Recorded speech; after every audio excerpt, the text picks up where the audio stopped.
नमस्कार सभी को, आपको भी।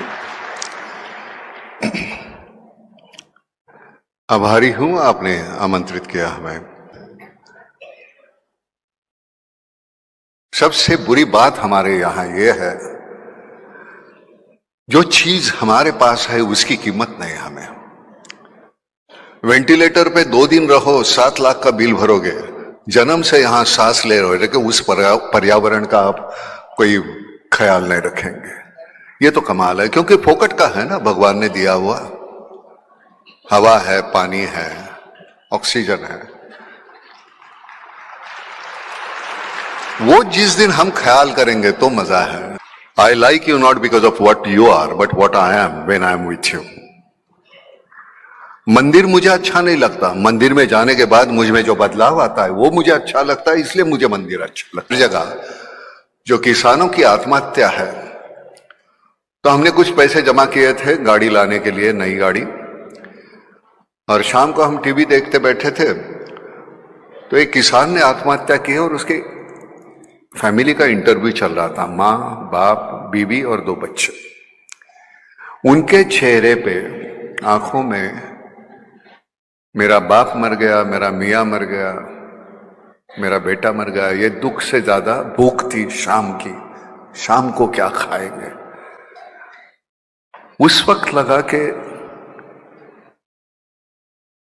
जो हम गाड़ी लेंगे उसके बजाय ये पैसे अगर हम उनमें बांट दें तो कम से कम एक तसल्ली होगी मुझे कि मैंने अपना काम किया। नहीं तो क्या, मैं यहां आने की मैं वजह बताता हूं। मैं शूटिंग कर रहा था प्रयागराज में।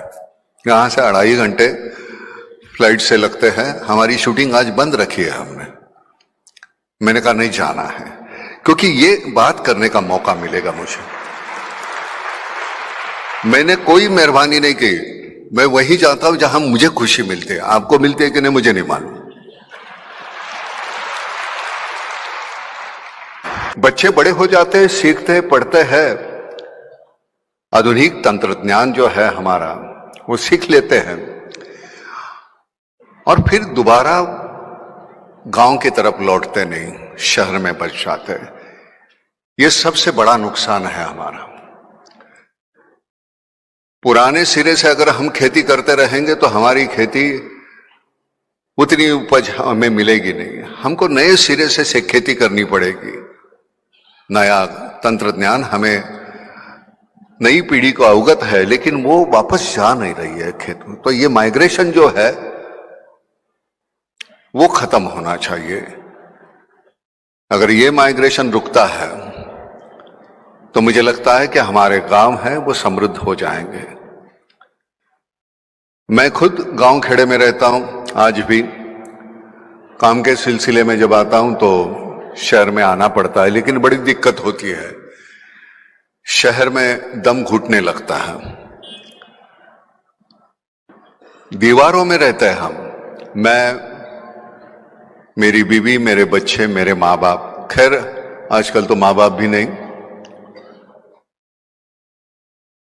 तो हम इतने सीमित हो गए हैं। जो कल हमारे सामने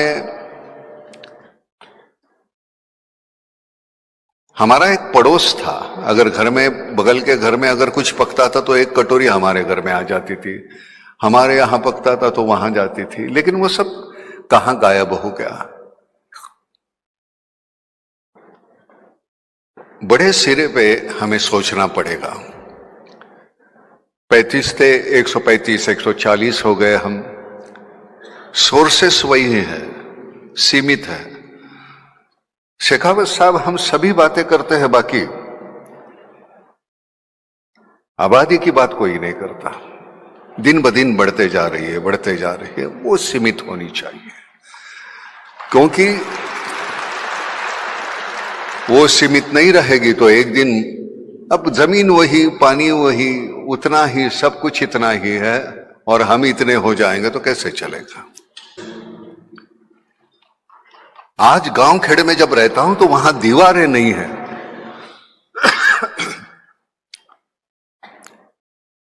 अगर शहर के आदमी को पूछो कि आसमान देखा तुमने, कब देखा, है ही नहीं वक्त। हर बार नीचे देख के चल रहे हैं, काम कर रहे हैं, काम कर रहे हैं, काम कर रहे हैं। अरे भाई आसमान देखो, हमारे लिए बना हुआ है। अब शहरों में बचा भी कितना आसमान, खिड़की इतना तो आसमान है। अब भी वो बड़ी बड़ी इमारतें आ गई, वो भी हमारा आसमान छीन लिया हुई इमारतों ने। धन्यवाद।